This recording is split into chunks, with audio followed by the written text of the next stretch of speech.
नमस्कार, good morning, स्वागत है आप सभी का। मैं हूं आपके साथ राजीव ढोंडियाल और इस बुलेटिन में सबसे पहले बड़ी खबर है हिमाचल प्रदेश में विधानसभा चुनाव के लिए आज मतदान। सुबह जैसे 8 बजेंगे मतदान प्रारंभ हो जाएगा। हिमाचल वासियों के लिए बड़ा दिन, अपने मत का उन्हें आज इस्तेमाल करना है। मतदान के लिए राज्य में 7,881 मतदान केंद्र बनाए गए, ये बूथ बनाए गए और हलचलें सुबह से बहुत तेज हैं। सुरक्षा के कड़े इंतजाम है। सीएम जयराम ठाकुर समेत 412 उम्मीदवारों की किस्मत ईवीएम में बंद होगी और इस बार रिवाज बनाम बीजेपी राज की लड़ाई। बीजेपी रिवाज बदलने की बात कर रही है तो कांग्रेस 37 साल की परंपरा की दुहाई दे रही है। इस बार आम आदमी पार्टी भी मैदान में। आम आदमी पार्टी कितना असर डालेगी देखना होगा, लेकिन रिवाज बदलने की मांग बीजेपी, जबकि वही परंपरा भी बरकरार रहे, कांग्रेस यही चाहती है। उत्तराखंड में रिवाज बदला, परंपरा बदले, लेकिन क्या हिमाचल में ऐसा होगा? आज सबसे बड़ा दिन है लोकतंत्र का। जनता के पास अधिकार है अपने मत का प्रयोग करने का, चुनने का, अपने प्रत्याशी को चुनने का। 68 विधानसभा की सीटें हैं। 8 बजे से मतदान प्रारंभ होगा, शाम तक 5 तक ये मतदान चलेगा। सभी दिग्गजों ने ताल ठोकी, खूब प्रचार प्रसार हुआ, लेकिन आज मतदान का दिन है और 7,884 मतदान केंद्र। सुबह 8 से 5 बजे तक वोट डाले जाने। कुल जो कैंडिडेट हैं वो 412 है जो चुनावी मैदान में, जिनकी किस्मत ईवीएम में कैद हो जाएगी। नतीजे 8 दिसंबर को आने, नतीजों को आने में समय है, लेकिन कुल मतदाताओं की प्रदेश में संख्या वो 55,92,828 है। इसमें पुरुष मतदाता 28,54,945 है। महिला मतदाताओं की संख्या 27,37,845 है। 38 थर्ड जेंडर वोटर्स भी हैं जो अपने वोट का प्रयोग करेंगे। लेकिन प्रयास इस बार यह है कि मतदान प्रतिशत बढ़ाया जाए। साल 2017 में जब चुनाव हुए मतदान प्रतिशत तकरीबन 75% रहा था। प्रयास होगा कि इस बार उससे बढ़कर उससे ज्यादा मतदान प्रतिशत रहे। 2012 में तो मतदान प्रतिशत 73% रहा था, यानी 17 में बढ़ा था, लेकिन इस बार भी प्रयास होना यह है कि मतदान प्रतिशत बढ़ाया जाए। खासतौर पर जो सीमांत क्षेत्र है हिमाचल प्रदेश का, जो दूरस्थ क्षेत्र है, वहां पर भी। और हमारे संवाददाता सत्येंद्र चौहान इस वक्त शिमला से हमारे साथ जुड़ गए हैं। सत्येंद्र, अभी तो 8 बजने में थोड़ा सा वक्त है, लेकिन उससे पहले किस तरह की हलचल है? चुनाव आयोग की क्या क्या तैयारियां हैं? मतदान प्रतिशत बढ़ाने की क्या क्या तैयारियां? देखिए राजीव, कड़ाके की ठंड है और टेम्परेचर की बात करूं तो यहां पर खड़ा होना बड़ा मुश्किल है, लेकिन जो लोग दिल्ली में हैं या फिर अन्य जगहों पर हैं और स्मोक का सामना कर रहे हैं, उनके लिए थोड़ी सी तस्वीरें हिमाचल की दिखा देता हूं, कम से कम तसल्ली मिलेगी। शिमला में हम मौजूद हैं और जिस जगह पर हम मौजूद हैं यहां पर मतदान कुछ ही समय बाद शुरू हो जाएगा। आदर्श मतदान केंद्र यहां पर बनाया गया है। जैसा कि आपने पूरी जानकारी दी, 56 लाख के करीब मतदाता, 412 उम्मीदवार। लेकिन पिछले चुनाव में जो मत प्रतिशत था 75% से ज्यादा था और अब की बार चुनाव आयोग ने तैयारियां इस तरीके से की हैं कि मत प्रतिशत बढ़ाया जा सके। राजीव, एक चीज और बता दूं, तकरीबन 2 लाख के करीब ऐसे मतदाता हैं जिनकी उम्र 80 साल से ज्यादा है। लिहाजा चुनाव आयोग की ये भी कोशिश है कि हर कोई मतदान करे और शायद लोकतंत्र की सबसे बड़ी खूबसूरती भी ये होती है। तो यहां पर आप देख सकते हैं तैयारियां एकदम मुकम्मल कर ली गई हैं और 8 बजते ही यहां पर मतदान करने वालों की लाइनें लगनी शुरू हो जाएगी। शिमला का रिज मैदान है और इसके अलावा मैं आपको बता दूं, हिमाचल में काफी एरिया ऐसा है जो चाइना बॉर्डर के साथ लगता है, लाहौल स्पीति, काजा, और यहां पर जो मतदान केंद्र बनाए गए हैं वो कहीं ना कहीं दुनिया के गिने चुने उन मतदान केंद्रों में से हैं जिनकी समुद्र तल से ऊंचाई बहुत ज्यादा है। और यहां पर आप देखिए ईवीएम को चेक किया जा रहा है और चुनाव आयोग ने जो भी तैयारियां मुकम्मल की हैं वो पूरी तरीके से पुख्ता प्रबंध किए गए हैं। सुरक्षा के लिहाज से जगह जगह पर हिमाचल पुलिस और अन्य राज्यों से भी पुलिस के जवानों को बुलाया गया है। 7,800 से ज्यादा मतदान केंद्र बनाए गए हैं और खासकर हिमाचल की बात करें, पहाड़ी इलाका है, ठंड बेहद ज्यादा होती है। तो जो ऊपरी इलाके हैं, चाहे किन्नौर का इलाका हो या फिर लाहौल स्पीति, काजा के इलाके हो, तो वहां पर ठंड से बचने की भी कोशिशें करने के इंतजाम चुनाव आयोग की तरफ से किए गए हैं। मतदाताओं को जो चलने में सक्षम नहीं है उनको भी बूथ तक कैसे पहुंचाना है, इस तरह के भी इंतजाम किए गए हैं। और यहां पर एक बार फिर से तस्वीरें दिखा रहा हूं। और इसके अलावा कि बाहर की भी तस्वीरें दरअसल मैं दिखा देता हूं कि शिमला बहुत सारे लोग घूमने फिरने आते हैं और यहां पर किस तरह की तैयारियां की गई हैं। अगर चुनावों की बात करें तो इन चुनावों में मुकाबला सीधे तौर पर भारतीय जनता पार्टी और कांग्रेस पार्टी में दिखाई दे रहा है। ये शिमला का ऐतिहासिक रिज मैदान है और यहां पर ये आदर्श मतदान केंद्र बनाया गया है, पोलिंग बूथ बनाया गया है। जैसा मैंने अभी राजीव आपको बताया, इन चुनावों में कड़ाके की ठंड के मौसम में भारी गर्माहट देखने को मिली। अमित शाह केंद्रीय गृह मंत्री से लेकर प्रधानमंत्री मोदी तक चुनाव प्रचार में उतरे। कांग्रेस पार्टी की तरफ से प्रियंका गांधी ने कमान संभाली और यहां पर जो है सिविल यूनिफॉर्म कोड लगाने की बात कही गई, तरह तरह के वादे किए गए। हिमाचल में जो आरोप को प्रचारित किया गया, वन पेंशन की बात यहां पर की गई। तो बहुत सारे ऐसे मुद्दे हैं जिनको लेकर हिमाचल की राजनीति में कहीं ना कहीं गर्माहट का माहौल बना हुआ है। तापमान की मैंने जैसे ही आपको बताई कि बेहद कड़ाके की ठंड यहां पर पड़ी हुई है, लेकिन बावजूद इसके लोकतंत्र में जो उत्सव होता है, जो पर्व होता है चुनाव को, उसको लेकर लोगों में खासी दिलचस्पी यहां पर दिखाई दे रही है। बिल्कुल राजीव सत्येंद्र, लोगों को अपने मताधिकार का प्रयोग करना ही चाहिए। आज अपने मत का इस्तेमाल करेंगे, कल को अपने उस प्रत्याशी से सवाल पूछ सकते हैं, अपने चुने हुए प्रतिनिधि से सवाल पूछ सकते हैं। हमारे और संवाददाता भी हमारे साथ जुड़ गए।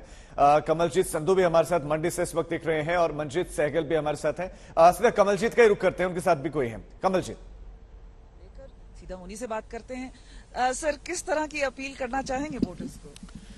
वोटर्स हिमाचल में जो वोटिंग पैटर्न है वो हमेशा के लिए मुझे लगता है थोड़ा सा कम होता है अन्य राज्यों की तुलना में। मैं वोटर्स से अपील यही करूंगा, सभी मतदाताओं से, कि आप ज्यादा से ज्यादा बाहर आकर वोट कर लीजिए। आपको जिसको भी वोट करना है वो कर लीजिए, परंतु यहाँ आकर एक लोकतंत्र का एक मतदाता जब बाहर आता है वो लोकतंत्र की सफलता होती है। इसलिए मैं सबसे अपील करना चाहूंगा, irrespective of their caste, creed, age, everything, सबको आकर बाहर होकर लोकतंत्र मजबूत करने के लिए यहाँ वोटिंग करना आवश्यक है। जितनी बड़ी मात्रा में मतदान होता है उतनी बड़ी मात्रा में सफलता की ओर हम बढ़ेंगे, ऐसा मुझे लगता है। सर, क्योंकि आपने कहा है कि ज्यादा से ज्यादा लोग निकले, काफी स्कैटर्ड पॉपुलेशन है, उसी लिहाज से अगर हम देखें कि दूसरे प्रदेश में जिस तरह से वायलेंस होता है चुनाव के समय, जिस तरह से तू में होता है, उस लिहाज से चुनाव काफी शांतिपूर्ण रहे हैं, आप कितने सेटिस्फाइड हैं उससे? इसमें दो बातें हैं। एक तो यहाँ की चुनाव की यंत्रणा जो है, मतदान यंत्रणा, ऑल इलेक्शनरिंग की मशीनरी जो है, इट हैज, वो तो बहुत चुस्त है एंड उन्होंने सब प्रकार की व्यवस्थाएं यहाँ कर ली हैं। और जहाँ स्कैटर्ड वोटर्स यहाँ है तो उसके लिए वो सब वोटर्स, मतदाता इस वोटिंग के लिए आ जाए। जहाँ मतदाता नहीं आ पाते हैं उनकी यहाँ जाकर वोटिंग करवा के लेना, ऐसा भी इन्होंने सब प्रयास किया है। मुझे लगता है कि बहुत बड़ी पहल अपने यहाँ के चुनाव यंत्रणा ने कर दी है। दूसरी बात जो है वो यहाँ की सब, यहाँ तू में वगैरह वायलेंस वगैरह ऐसा नहीं होता। इसकी वजह यह है, इसका कारण है यहाँ की लोगों के शांत स्वभाव। मैं इसका पूरा क्रेडिट यहाँ के लोगों को देता हूँ। लोग इतने शांत स्वभाव से, अपना मत है वो उन्होंने बना लिया है, वो कर देंगे, परंतु इसके लिए बाहर आकर कुछ झगड़ा करना, मारामारी करना, जैसे कि अन्य राज्यों में हम देखते हैं, वैसा यहाँ नहीं होता। पर यहाँ पे काफी डाइवर्सिटी है, जैसे आप बता रहे थे कि कई जगह धूप खिली हुई है जैसे यहाँ पर, और कई जगह बर्फबारी हो रही है, कई जगह काफी वोटर्स हैं, कई जगह केवल 14 वोटर हैं। तो किस तरह से डाइवर्सिटी को देखते हैं? नहीं, diversity this is because of geographical conditions. Rajendra Vishwanath और लेकर जो राज्यपाल है हिमाचल प्रदेश के, उनसे हमारे संवाददाता की बातचीत आपने सुनी और उन्होंने मतदान प्रतिशत कैसे बढ़ाया जाए इस पर बात की, लोगों से अपील की कि वोट डालने के लिए आप जरूर पहुंचे। अब सीधा हमीरपुर आपके लिए चलते हैं, क्योंकि आज तक की टीम चप्पे चप्पे पर मौजूद है। हर विधानसभा सीट से आपको हम स्टोरीज, हमको पूरी की पूरी कवरेज आपको दिखाने वाले हैं। हमीरपुर से हमारे संवाददाता भी हमारे साथ हैं, मंजीत सहगल। मंजीत, हमीरपुर में क्या क्या तैयारियां, वहां पर कितने आदर्श बूथ बनाए गए हैं, क्या तैयारियां वहां पर हैं? देखिए, हमीरपुर हो या कांगड़ा हो, यहाँ पर जो व्यवस्था है वो कड़ी कर दी गई है। जो पड़ोसी राज्यों के साथ लगने वाली सीमाएं उनको सील कर दिया गया है। हर मतदान केंद्र पर सुरक्षा व्यवस्था बढ़ाई गई है। जैसा कि मेरी सहयोगी कमलजीत बता रही थी कि हिमाचल प्रदेश में जो चुनाव हैं वो शांतिप्रिय तरीके से होते हैं, लोग भोले भाले हैं, तो इस तरह की कई घटनाएं, अप्रिय घटनाएं यहाँ पर देखने सुनने में नहीं मिलती। लेकिन फिर भी प्रशासन चाक चौबंद रहता है और सुरक्षा हो या फिर दूसरे सरकारी कर्मचारियों की तैनाती है, उसमें कोई कसर नहीं छोड़ी जाती। अब की बार भी बाकायदा चाहे वो जिला स्तर पर हो या फिर तहसील स्तर के मतदान केंद्र हो, वहां पर सुरक्षा व्यवस्था चाक चौबंद की गई है। बड़ी संख्या में कर्मचारियों की तैनाती है और आने जाने वाले वाहनों पर नजर रखी गई है। पिछले दिनों के दौरान करोड़ों की संख्या में धनराशि भी जब्त की गई है और अवैध शराब भी जब्त हुई है। तो प्रशासन अपनी तरफ से चौकस है। और जहां तक आज के मतदान की बात है, हमीरपुर हो या फिर कांगड़ा सबसे बड़ा जिला है। 15 यहाँ से जो असेंबली सेगमेंट्स है और कहते हैं कि यहीं से सरकार बनाने का रास्ता निकलता है। पिछली बार भारतीय जनता पार्टी ने 15 में से 11 सीटें जीती थी। अब की बार भी भारतीय जनता पार्टी के समक्ष अपनी साख बचाने की बात है। और वहीं कांग्रेस भी खूब जोर आजमाइश कर रही है। एक रिवाज के मुताबिक जो इनकम्बेंट गवर्नमेंट होती है आपके पास लौट रहा हूं मंजीत। हमारे साथ मौसमी सिंह भी जुड़ गए हैं और कमलजीत संधू भी हमारे पास है। मौसमी, मैं आपके पास लौटने से पहले, कमलजीत तो इस वक्त मंडी में है और मंडी से ही मुख्यमंत्री जयराम ठाकुर आते हैं। मंडी का बड़ा प्रभाव वहां की पॉलिटिक्स पर देखने को मिल रहा है। कमलजीत, सबसे पहले तो तैयारियां ही आप बताएं कि आज के वोट डालने से पहले क्या क्या तैयारियां वहां पर की गई हैं, पोलिंग स्टेशन पर क्या तैयारियां हैं, कैसे मतदान प्रतिशत बढ़े, इसके लिए क्या तैयारियां हैं? देखिए, इस वक्त हम तांडी में हैं, जो कि सीएम का घर आपको पीछे दिखा देते हैं। यहाँ पे सन्नाटा पसरा हुआ है, लेकिन हमने पूछा है कि अंदर पूजा पाठ चल रही है। और आपको बता दें, क्योंकि यहाँ पे कुल देवता और देवतियों को माना जाता है, तो ये जो पूजा है कल रात को भी हुई है। काफी देर रात तक लोगों से मिलना हुआ। लेकिन अब अग्नि परीक्षा की बारी है, क्योंकि हर बार रिवाज के मुताबिक जो हिमाचल प्रदेश के लोग हैं उन्होंने सरकार के खिलाफ वोट दिया है, उनके लिए नहीं वोट दिया है। 1985 से तो यही ट्रेंड चल रहा है कि एक बार बीजेपी आती है तो एक बार कांग्रेस आती है। जैसे मंजीत सहगल कह रहे थे कि किस तरह कांगड़ा, लेकिन कुल मिला के देखे जाए तो 3 इंपॉर्टेंट डिस्ट्रिक्ट्स हैं, जो कि डिस्ट्रिक्ट है मंडी का, शिमला का, कांगड़ा का। कांगड़ा में 15 सीटें हैं, जिसमें 2017 में काफी भारी बहुमत से बीजेपी आई थी। वहीं मंडी जो कि इलाका है मुख्यमंत्री का, वहां पे 10 सीटें हैं। तकरीबन 9 सीटें जो हैं वो बीजेपी को आई थी, एक इंडिपेंडेंट था जिसने फिर बाद में बीजेपी शामिल कर दिया, तो 10 के 10 पर परचम भाजपा का लहराया था। उसके बाद शिमला में 8 सीटें हैं। और इस वक्त भी अगर हम बात करें, कांटे की टक्कर है, क्योंकि कई लोग साइलेंट वोटर्स हैं। One rank old pension scheme एक बहुत बड़ा मुद्दा है, अनएम्प्लॉयमेंट एक बहुत बड़ा मुद्दा है। दूसरी ओर बात करें, एप्पल फार्मर्स काफी नाराज हैं, वो काफी देर तक विरोध प्रदर्शन करते रहे। जीएसटी को लेकर 18% टैक्स लगाया गया है, उसके बाद लुभावने वादे किए गए पार्टियों की तरफ से कि जीएसटी का कुछ हिस्सा स्टेट गवर्नमेंट भरेगी। तो इस तरह से बातें चल रही है। लेकिन क्योंकि कांटे की टक्कर, आपको बता दें यहाँ पे भी कुछ आसान नहीं होगा। खास तौर पे जो बागी दावेदार हैं उन्होंने काफी मुश्किलें बढ़ा रखी हैं। भाजपा के लिए ज्यादा मुश्किल है, क्योंकि तकरीबन 21 इस तरह के कैंडिडेट्स हैं। कुछ लोगों को बना लिया गया, बड़े बड़े लोगों ने उनको कॉल तक किया। यहां तक बात आ रही है कि एक प्रत्याशी हैं जिनको प्रधानमंत्री नरेंद्र मोदी ने खुद कॉल किया था। दूसरी ओर कांग्रेस का भी नहीं है, उनके इंटरनल पॉलिटिक्स है, साथ में उनके पास भी कम से कम 4 बागी तो हैं ही। तो यहाँ पर प्रतिद्वंदी जो हैं वो कांग्रेस बनाम भाजपा नहीं, पर बनाम बागी भी हैं। तो ये एक फैक्टर है। आम आदमी पार्टी तो काफी पीछे पछड़ता नजर आ रहा है। तैयारी पूरी मुकम्मल है। आपको बता दें कि 25,000 पुलिसकर्मी लगाए गए हैं। बागी और एक तरफ नहीं है, बागी हर पार्टी में है, लेकिन सबसे ज्यादा मुश्किलें बीजेपी के सामने खड़ी हो रही हैं, आप बता रहे हैं। शिमला का रुख कर लेते हैं, मौसमी हमारे साथ हैं। मौसमी 8 सीटें हैं, इसमें शिमला ग्रामीण की सीट भी आती है, पूर्व सीएम के बेटे यहां से चुनावी मैदान में। शिमला में इस पूरे जिले में क्या क्या तैयारियां हैं? जूले नमस्ते नमस्कार। हिमाचल चावे तो इतरा हो ही जाए। हम हिमाचल आए हैं तो हम भी हिमाचल के ही हो गए हैं। और आप देखिए यहाँ पे जो वोटर्स है वो कम से कम ये बात जरूर है कि आपको बिल्कुल इम्प्रेस करते हैं, क्योंकि जो वोटर्स हैं वो बहुत जागरूक है। हमने देश भर में राजीव चुनाव कवर किए हैं और यहाँ पे जो मुद्दों की बात हो रही है, ना धर्म है, ना जाति है, कोई बंटवारे या कोई भी ऐसे मुद्दे नहीं है जो हिमाचल से जुड़े नहीं है, जैसे कि कमल ने भी बताया। और हम लोग है रामपुर में, जो कि शिमला में ही आता है, ये अपर शिमला का इलाका है। एक लंबे समय तक अपर शिमला वर्सेस लोअर शिमला की राजनीति होती रही। कई मुख्यमंत्री अपर शिमला से आए। वीरभद्र सिंह, ये उनका घर है और उनका गढ़ है, और लगातार यहाँ पे जो रामपुर की सीट है रिजर्व्ड है, इसलिए वीरभद्र सिंह यहाँ से नहीं लड़ते थे।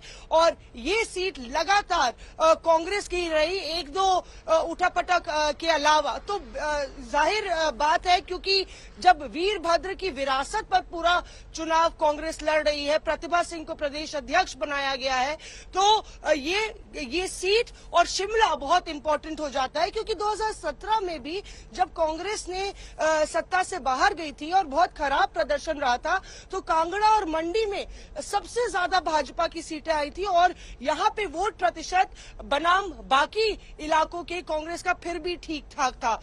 तो बहरहाल आप देखिए कि कितना खूबसूरत हिमाचल है, और यहाँ पे फेस्टिवल चल रहा है, पर्व चल रहा है। यहाँ पे आप देख रहे हैं कि सीनियर सेकेंडरी स्कूल है, जहाँ पे वोटिंग होनी है, और यहीं पर प्रतिभा सिंह और विक्रमादित्य वोट भी डालेंगे। बुशहर वो रियासत है जिसके राजा थे वीरभद्र सिंह, और एक वो लोकतंत्र में भी जो विरासत की सियासत है वो लगातार कहीं ना कहीं बरकरार रही। तो देखना होगा कांग्रेस के लिए क्या कांग्रेस कमबैक कर पाती है या नहीं। पर बहरहाल जीत वोटरों की होगी राजीव, क्योंकि हिमाचल के वोटर मुद्दों की बात कर रहे हैं और बहुत ज्यादा उनको जानकारी है। राष्ट्रवाद का भी मसला आ रहा है और स्थानीय मसले भी बहुत हावी हैं। देखना होगा कि कैंडिडेट्स पर वोटर्स जो हर बार की तरह ज्यादा जाते हैं, या फिर प्रधानमंत्री नरेंद्र मोदी और प्रियंका गांधी की जो चुनावी कैंपेन रही है उसका असर होगा। बिल्कुल, इस पर नजर रहेगी। आप सभी हमारे साथ बने रहे। तो हिमाचल प्रदेश में आपसे तकरीबन 1 घंटे 10 मिनट के बाद वोट डालना शुरू हो जाएगा। 8 बजे से मतदान केंद्रों पर अब जो वोटर्स हैं वो पहुंचने भी शुरू होंगे। लेकिन हिमाचल प्रदेश में वोटिंग से पहले हमने रिपोर्ट आपके लिए तैयार की है। इस रिपोर्ट को आप देखिए।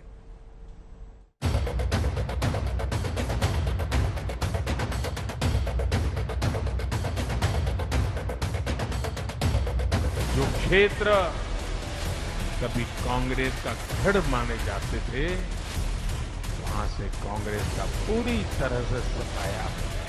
जो लोग सालों साल बैठे रहे, जिन्होंने कुछ नहीं किया, उनको आपने सजाना है या उनको आपने अधिकार देना है? जो आपकी हितों की लड़ाई लड़ते हैं उनको आपने अधिकार देना है। ये आपको हर गरीब को आवास की सुविधा, हर गरीब के घर में शौचालय की सुविधा क्या ये कांग्रेस ही कर पाते? तो फिर इनको क्यों चुनना है? 5 साल में कमर तोड़ महंगाई, हर तरफ से आपको मारा जा रहा है, चाहे महंगाई से, बेरोजगारी से। वादों का दौर खत्म हुआ, रैलियों का रेला खत्म हुआ। हिमाचल में अब बारी है जनता की, जिसे तय करना है कि वो सीएम का ताज किसके सिर पर सजाती है। बीजेपी के सामने उस परंपरा को तोड़ने की चुनौती है जो 37 सालों से चली आ रही है, जहां हर चुनाव में सरकार बदल जाती है। एक बार कांग्रेस सरकार बनाती है तो अगले चुनाव में बीजेपी सत्ता पर काबिज हो जाती है। ऐसे में इस बार पीएम मोदी ने खुद कमान संभाली और हिमाचल की जनता को भरोसा दिया कि मोदी है तो मुमकिन है। कांग्रेस मतलब भ्रष्टाचार की गारंटी, कांग्रेस मतलब स्वार्थ भरी राजनीति की गारंटी, कांग्रेस मतलब भाई भतीजेवाद की गारंटी। कांग्रेस में अनिश्चितता है, अनिर्णय है, अराजकता है। कांग्रेस में इतने दल में फंसा हुआ है, गुटबाजों का दल। बीजेपी के धुरंधर नेताओं ने हिमाचल में पूरा जोर लगा दिया। योगी आदित्यनाथ, अमित शाह, जेपी नड्डा, राजनाथ सिंह, अनुराग ठाकुर, हर किसी की ताबड़तोड़ रैलियां हुई। बीजेपी के सामने चुनौती पुरानी पेंशन योजना को बहाल करने की है, जिसका भरोसा दिया जा रहा है। वहीं सेब किसान, बेरोजगारी और महंगाई के मुद्दे पर भी विपक्ष सरकार को घेर रहा है। इतना ही नहीं, टिकट बंटवारे के बाद बीजेपी के कई नेताओं की बगावत ने पार्टी की टेंशन बढ़ा दी है। डबल इंजन की सरकार को वापस लाने के लिए लोगों ने स्लोगन भी दिया है कि डबल इंजन की गाड़ी भाजपा संग पहाड़ी, क्योंकि विकास की रफ्तार जो यहाँ के लोगों ने देखी है, AIIMS, PGI, 4 medical college, IIT, IIM, triple IT, NIT, central university से लेकर कई Kendriya Vidyalaya, 4 4 lane highway, Bhanupalli Bilaspur railway line, Vande Bharat express, उन्नत तलवाड़ा रेलवे लाइन, ये लोगों ने काम 5 वर्षों में होता देखा है। अच्छा बगीचा तभी रहता है जब अच्छा माली चुनते हो। अगर माली कमजोर आ जाए तो बगीचा बिगड़ जाता है। तो इसलिए मैं आपसे यह निवेदन करने आया हूं कि आप चुनाव को सुलझाइए। उधर कांग्रेस की कमान प्रियंका गांधी ने संभाली, तो वहीं सचिन पायलट, भूपेश बघेल, अशोक गहलोत जैसे बड़े नेता प्रचार करते नजर आए। कांग्रेस के नए अध्यक्ष मल्लिकार्जुन खड़गे की हिमाचल में अग्नि परीक्षा है। वहीं हिमाचल के चुनावी इतिहास को देखते हुए कांग्रेस इस बार वापसी की उम्मीद लगाए हुए है। आज आप गैस के सिलेंडर को खरीदने जाती हैं तो क्या करती हैं आप? कितना दे रही हैं आप गैस के सिलेंडर के लिए, बताइए? पहले कितना होता था 5 साल पहले? तो आपकी मदद क्यों नहीं हो रही है? क्योंकि इनकी नीयत ठीक नहीं है।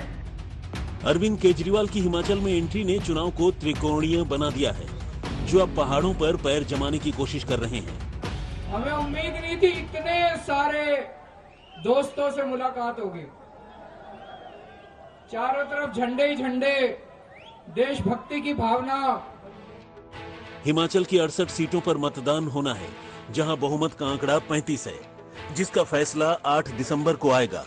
करीब 55 लाख मतदाता अपने मताधिकार का प्रयोग करेंगे, जिसमें करीब 27 लाख महिलाएं और करीब 28 लाख पुरुष मतदाता हैं।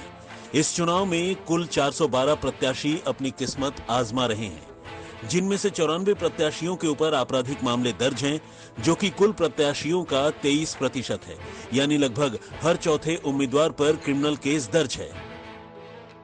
हर बार नई सरकार। हिमाचल की इस नई कहानी का क्या रिकॉर्ड टूटेगा, ये फैसला अब जनता को करना है। शिमला से मौसमी सिंह और मंजीत सहगल के साथ आज तक ब्यूरो। तो हिमाचल प्रदेश में जो राजनीतिक परंपरा चली आ रही है, वो परंपरा बनी रहेगी, वो रिवाज बना रहेगा। इस बार ये परंपरा टूटेगी। हिमाचल प्रदेश में कैंपेनिंग अपने चरम पर जब थी, तो बयान भी खूब एक दूसरे के खिलाफ दिए गए। कुछ इस तरह के बयान आपको सुनाते हैं। हम यहाँ पॉलिटिक्स करने भी नहीं आए। अन्ना आंदोलन से शुरू हुआ था हमारा सिलसिला। अन्ना आंदोलन के बाद हमने पार्टी बनाई, कसम खाई थी कि इस देश से भ्रष्टाचार दूर करेंगे, और आज भी उसी रास्ते के ऊपर चल रहे हैं। पहले दिल्ली में भ्रष्टाचार खत्म किया, अब पंजाब के अंदर सिलसिला चालू हो गया। आपने कभी सुना था कोई मुख्यमंत्री अपनी कैबिनेट के मिनिस्टर को खुद ही पकड़ के और जेल में डाल दे? कभी सुना था आपने? और हिमाचल प्रदेश की हमारी सरकार ने इन 5 वर्ष के कार्यकाल में कोशिश की है गरीब के करीब रह करके काम करने की। अगर गरीब के करीब रह करके काम करने की कोशिश की है, उसमें मैं दावे के साथ कहता हूं, उसमें हम निश्चित रूप से सफल हुए हैं। हम हिमाचल प्रदेश में आयुष्मान भारत को आगे बढ़ा करके हिमकेयर के माध्यम से हर गरीब व्यक्ति के इलाज की व्यवस्था करने में सफल हुए हैं। आज से पहले गरीब आदमी का इलाज कैसे होगा, ये कभी कल्पना नहीं हो पाई थी। आपने शुरुआत पूरे देश भर में की। गरीब आदमी अगर बीमार हो, उसके इलाज का इंतजाम होना चाहिए। उस दृष्टि से एक शुरुआत की आयुष्मान भारत की। हमने उसको आगे बढ़ा करके हिमकेयर के माध्यम से हर गरीब आदमी को वो सुविधा, स्वास्थ्य की बेहतर सुविधा देने का हमने प्रयत्न किया है। तो मेरा मानना है कि जो हमने कमिटमेंट किए हैं मैनिफेस्टो में हिमाचल में, वो राहुल गांधी चाहते हैं कि जब वादा करो निभाओ उसको। उनकी यात्रा निकल रही है तो वही तो निकल रही है, महंगाई, बेरोजगारी, और देश में शांति सद्भाव रहे, हिंसा नहीं हो, जो आज माहौल ऐसा बन गया देश के अंदर, उससे लोग वो तकलीफ के अंदर है, तनाव के अंदर है, वो खत्म होना चाहिए। ये उनका संदेश घर घर पहुंच रहा है। उसका फायदा गुजरात में मिलेगा और हिमाचल में मिलेगा, चाहे वो आए या नहीं आए। मंडी आपके लिए चलते हैं हमारे संवाददाता कमलजीत संधू के पास। उनके साथ इस वक्त मुख्यमंत्री और उनका परिवार मौजूद हैं। कमलजीत। बिल्कुल, जयराम ठाकुर हमारे साथ मौजूद हैं, साथ में डॉक्टर साधना हैं जो उनकी धर्म पत्नी है। दोनों के लिए आज बड़ा दिन, आज अग्नि परीक्षा है। सीधा जयराम ठाकुर से बात करते हैं। सर, कांटे की टक्कर है। इस बार का जो रिवाज है बदलने की बात की जा रही है, 68 सीटें हैं और आपको मान के चलें कि इससे पहले कभी ऐसा नहीं हुआ, 1985 के बाद तो हमने नहीं देखा है कि सरकार के लिए वोट किया गया हो। इस बार रिवाज बदलने की बात की जा रही है, कितना कॉन्फिडेंट है आप? मैं आश्वस्त हूँ, बिल्कुल कॉन्फिडेंट हूँ। और क्योंकि अब की बार जो माहौल चुनाव में हमने देखा वो अलग तरह का माहौल था। सबसे बड़ी बात यह थी कि जब सरकार का 5 वर्ष का कार्यकाल पूरा होता है तो बहुत ऐसा माहौल होता है जिसमें ताजगी नहीं होती है, जोश नहीं होता है, जुनून नहीं होता है। लेकिन अब की बार हमने पूरे हिमाचल प्रदेश में कैंपेन के दौरान देखा कि लोग बड़ी संख्या में आए कार्यक्रमों में और बड़ी संख्या में। दिक्कतें तो आपके पास बहुत सारी हैं। आपके पास एंटी इनकम्बेंसी है, ओल्ड पेंशन स्कीम है, किसान नाराज हैं, अनएम्प्लॉयमेंट है। तो ऐसी कई बातें की जा रही है कि जो डबल इंजन है उसमें से एक इंजन काम नहीं कर रहा था, ऐसा तो कांग्रेस बोल रही है। देखिए, कांग्रेस वालों को बोलने की बात, उन्होंने चुनाव है तो चुनाव में कुछ कहना है, लेकिन जोश और जुनून के साथ लोग आए, जोश जुनून के साथ लोग गए रैली से। और हमारा कैंपेन कांग्रेस के कैंपेन से बहुत अलग था, अलग क्या यानी कि बहुत आगे था। और जहां कांग्रेस की इस चुनाव में हमने देखा कि मुद्दों को उठाने की कोशिश की उन्होंने, लेकिन लोगों ने उनको अपनी ओर से स्वीकार नहीं किया है काफी हद तक, मैं दावे के साथ कह सकता हूं। और इसलिए इस चुनाव में परिणाम बिल्कुल अलग तरह के होंगे। और हिमाचल में भाजपा की सरकार को लोगों का मन है, जो जमीन से आवाज आई है, लोगों के बीच में 20 से 21 आपके पास बागी हैं। मींस ऐसा लग रहा है कि अंदर से ही बीजेपी में इतना फाइट है, तो फिर बाहर से कहां से फाइट करें? देखिए, उसमें तो ये सारी चीजें चलती है, लेकिन जैसे जैसे कैंपेन हमारी आगे बढ़ी है, लोगों ने उस तरफ ध्यान नहीं दिया। लोगों ने एक ही चीज पर, नरेंद्र मोदी जी को ताकत देनी है, उनको मजबूत करना है, उनकी नेतृत्व को हिमाचल प्रदेश जो है वो और ज्यादा ताकत देकर के उनको सहयोग करे, इस भाव के साथ लोगों ने वोट दिया है। और डबल इंजन की सरकार, इस बात को लेकर के ये दिमाग में बैठ गई कि प्रदेश का विकास तभी संभव है जब केंद्र से हमको मदद मिलेगी, और मदद तभी मिलेगी जब भारतीय जनता पार्टी की सरकार बनेगी हिमाचल प्रदेश में। यहाँ पर बात आती है कुल देवी और देवताओं की। आपकी धर्म पत्नी भी साथ में है, सुबह सुबह पूजा भी की होगी आपने। तो सीधे सीधे बताइए कि आज का दिन कैसे शुरुआत हुआ और किस तरह से उम्मीद कर रहे हैं कि? देखिए, अभी हम तैयार हुए हैं और तैयार होने के बाद हम देवी के दर्शन करेंगे और उसके पश्चात हम निश्चित रूप से वोट डालने के लिए जाएंगे। और अभी इस तरह की कोई हमारी कोई बहुत ज्यादा फॉर्मेलिटी का बड़ा काम नहीं होता है। थोड़ी सी इन्होंने पूजा की है और पूजा करने के बाद डॉक्टर साधना ने हमें पहले ही बोला वो बात नहीं करेंगी। आखिरी सवाल, आप बताइए कि विक्ट्री साइन आप पहले दिखाएंगे कि बाद में दिखाएंगे? देखिए, मैं पहले भी दिखाने के लिए तैयार हूँ, बाद में भी दिखाने के लिए। बिल्कुल निश्चित रूप से जीत भाजपा की है और भाजपा की ही होगी। बिल्कुल। और जैसे हमारे मुख्यमंत्री हमसे बात कर रहे थे इस वक्त, पहला इंटरव्यू, पहला लाइव जो उनके साथ किया गया है, और खास तौर पे बड़ा दिन उनके लिए अग्नि परीक्षा है।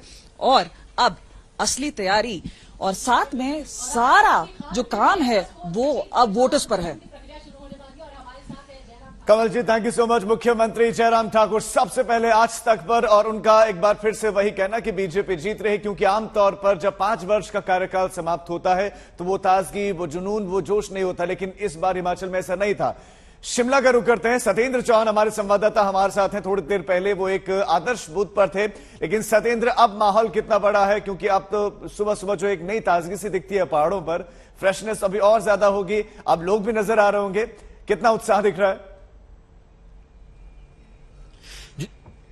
जी देखिए, बिल्कुल इक्का दुक्का लोग दिखने लगे हैं। जैसे जैसे सुबह की रोशनी फूटी है वैसे वैसे ही लोग बाहर निकलने लगे हैं। अगर हिमाचल की बात करें तो मैं आपको बता दूं राजीव, जो हिमाचल का कल्चर है, हिमाचल का जो माहौल होता है, यहाँ पर सुबह सुबह ही लोग घरों से बाहर निकलने लग जाते हैं। और फिलहाल अगर बात करें शिमला की, तो शिमला का ये ऐतिहासिक रिज मैदान मैं आपको दिखा रहा हूं, और मेरे ठीक पीछे जो आपको ये छतरी नुमा चीज दिखाई दे रही है, इसको दरअसल स्कैंडल पॉइंट बोलते हैं। और यहाँ पर कड़ाके की खासी ठंड पड़ रही है। जैसा कि कमलजीत संधू बता रही थी, डाइवर्सिटी है, कहीं पर धूप खिली हुई है, कहीं पर बर्फ पड़ी हुई है और कहीं पर बारिश के बाद से लगातार कड़ाके की ठंड बनी हुई है। लेकिन जैसा अब राजनीति की बात करते हैं, चुनाव है और लोकतंत्र का सबसे बड़ा पर्व होता है। हिमाचल में पिछली बार जब चुनाव हुआ था तो 75% के करीब मतदान हुआ था और अब की बार चुनाव आयोग चाहता है कि ये मत प्रतिशतता बढ़े।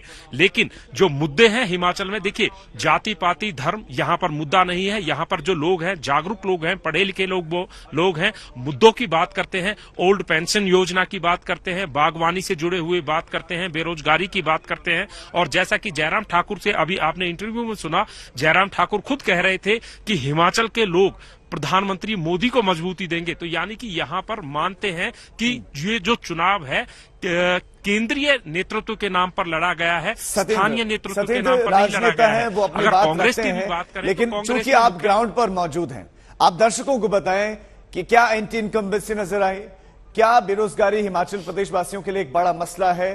पलायन उत्तराखंड की तुलना में हिमाचल में कम है, लेकिन क्या वो एक फैक्टर है। किसान और सेब के जो बागवानी है वो बड़े पैमाने पर यहां पर होती है। क्या इनके मसले रहे हैं इस बार?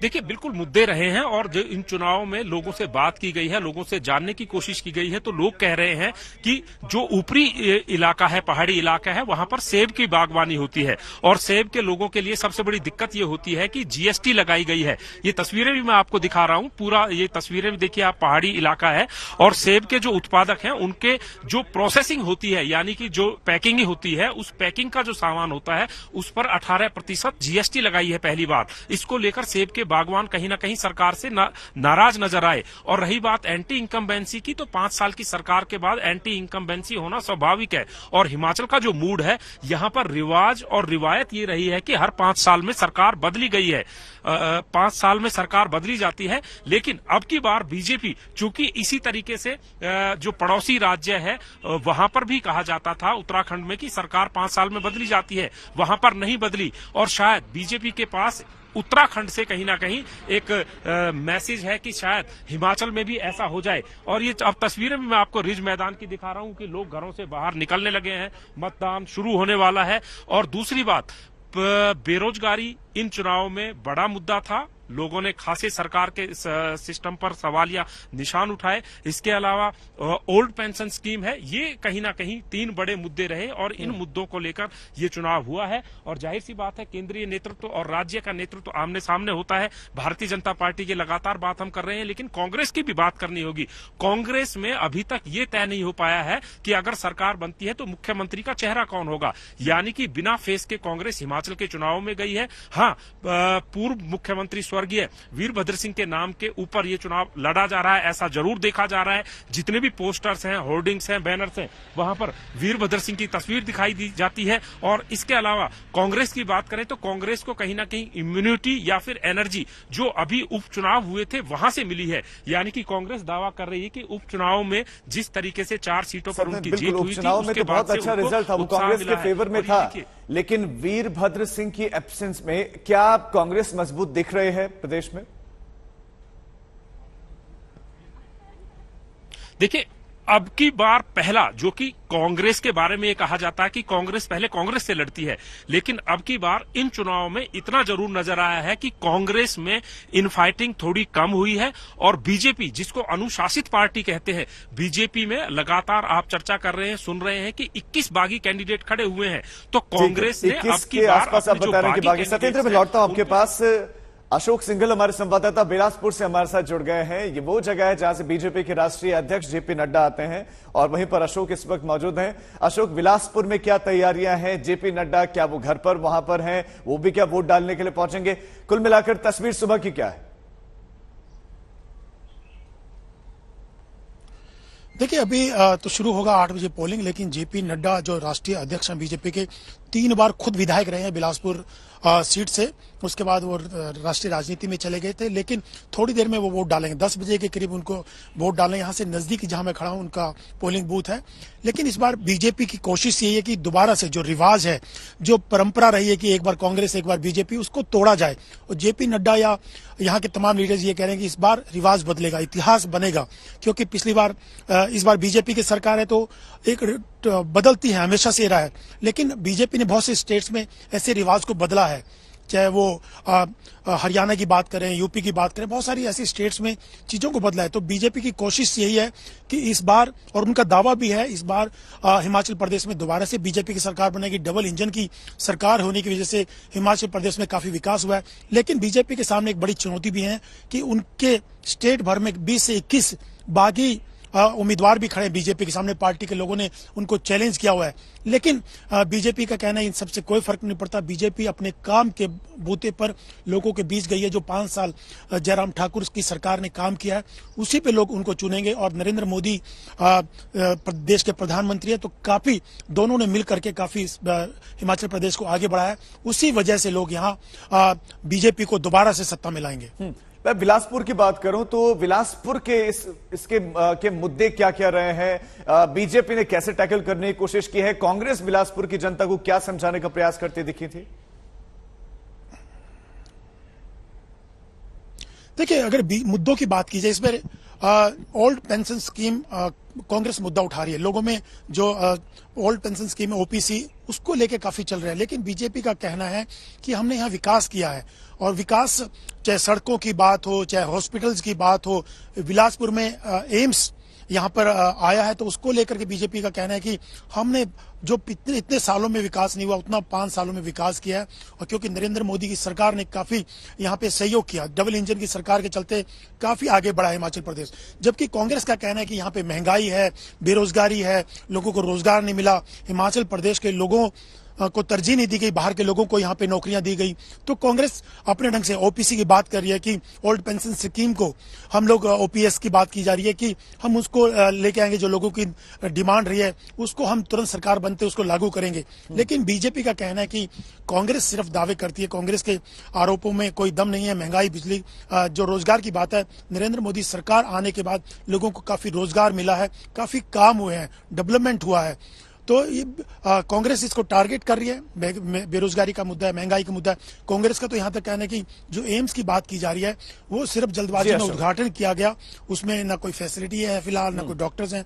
लेकिन बीजेपी का कहना है कि 5 साल में यानी कि अशोक ये कह रहे हैं कि विकास हुआ है, तस्वीर बदली, दूसरे कह रहे हैं कि विकास अधूरा हुआ है, कोई फैसिलिटीज नहीं है।